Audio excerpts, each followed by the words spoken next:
Hey everyone, Akaya's here, and today I want to talk about a couple of entries from two of my favorite long-running series, Final Fantasy VIII and the Persona 2 duology, but especially Persona 2 Innocent Sin. I was playing Innocent Sin a couple of months ago, and I noticed some striking similarities between the two titles. I played Final Fantasy VIII years ago now, and I thought it would be fun to make a video just pointing out all the similarities between the two. Partly, I want to encourage people who have only played one of these fantastic JRPG series to try the other one, but while I'm here, I might as well take the opportunity to highlight that even some stories which might seem incredibly different on the surface can be very similar, and that having something in common with other stories is not necessarily a bad thing. As usual, there will be spoilers ahead in today's From the Hawk's Eye.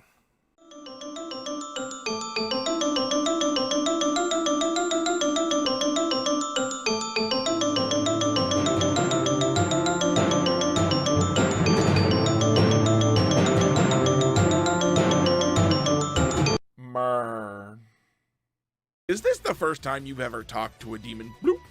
So, both games are JRPGs from about 20 years ago. They were actually released 4 months apart in 1999, which means they both start with some pretty standard similarities that are common to the genre, and also some that are common to the time period. The use of turn-based combat, with a focus on a slightly more complex element-themed version of rock, paper, scissors, is present in both titles, as you would expect. See an undead, use fire. See a wind creature, use lightning, etc. But the similarities go beyond that. Both games heavily feature deities and other mythological beings, and even attach those beings to the characters as part of the gameplay. Persona's group is a bit more diverse and broad, given the series' conceit that all mythological creatures belong to the collective unconscious and are therefore part of all of us. But Final Fantasies are a bit more powerful in their direct use. Even more interesting is that both games feature non-combat moves during gameplay for resource gathering, that's a feature that wasn't in a lot of JRPGs back then. Final Fantasy VIII, of course, has the draw system, which allows the players to gather magical spells from their enemies to beef up their parties, while Persona 2 uses the contact system. And of course, the contact system was in place in the Shin Megami Tensei series since long before the Persona series spun off of it, but it's still very different from what you would see in other game series, and that one allows players to attempt to convince demons to hand over money, useful items, or tarot cards in order to create more powerful personas. Already we can see how similar the games are in terms of gameplay, but like I said, they're both JRPGs from 20 years ago, so that's not particularly shocking.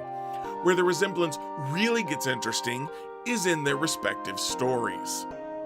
First of all, they do have very different settings. Final Fantasy VIII is set in an entirely different world with near-future level technology and a well-established magical practice, while Persona 2 is set in something very similar to 1999 Japan, and most of the population is only just now realizing that magic is in their world.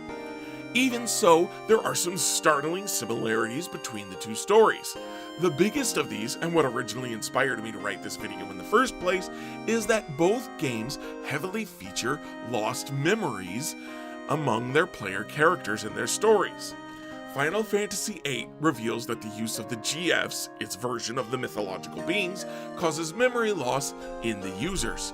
We eventually find out that many of the characters in the story have known each other since the main group were small children. In Persona 2, we eventually discover that most of the characters knew each other as children as well, but they had a traumatic memory which caused them to forget each other for a time.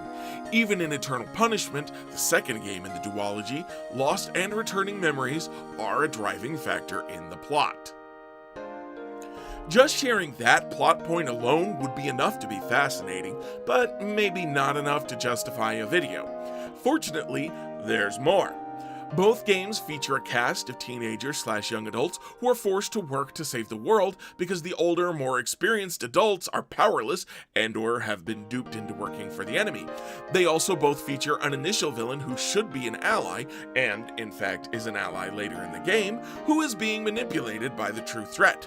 The ultimate villain in both games seeks to destroy the universe in order to increase their own power, and both games are also far more focused on love stories than is necessarily typical of JRPGs of that time.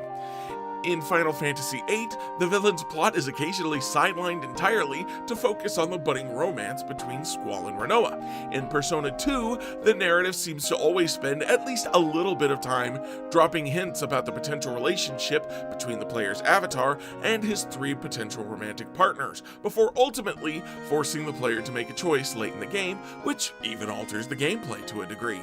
Time travel is also an important aspect of both games, despite not really being a theme in the rest of the games in either series. In Final Fantasy VIII, the villain is manipulating time as part of her plan to destroy the universe. In contrast to the other similarities, time travel is actually used by the heroes in Persona 2 in order to create an alternate universe where things work out alright. If we zoom in a bit, the characters in both games can even be said to have some similar traits. Squall and Tatsuya are both taciturn to the point that it's often remarked upon by their friends. Lisa and Selphie share optimistic and happy-go-lucky attitudes that still don't prevent them from kicking butt when the moment arrives. Ikichi and Irvine both act arrogant and obsessed with their appearance, but both have hidden depths and must overcome streaks of cowardice within themselves in order to reach their goals.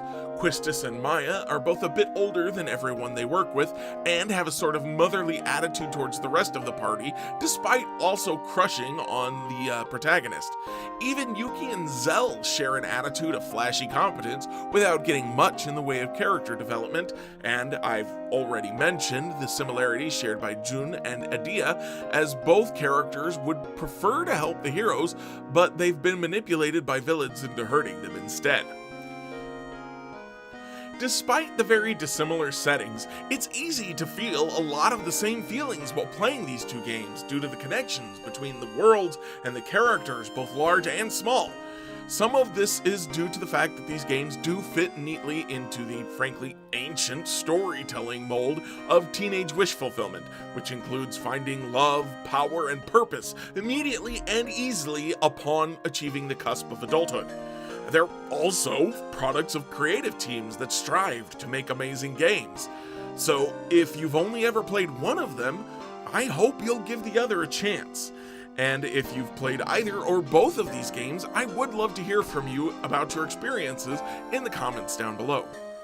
Either way, until next time, I hope you have a beautiful day, and may all of your paths be paved with hexagonal stones.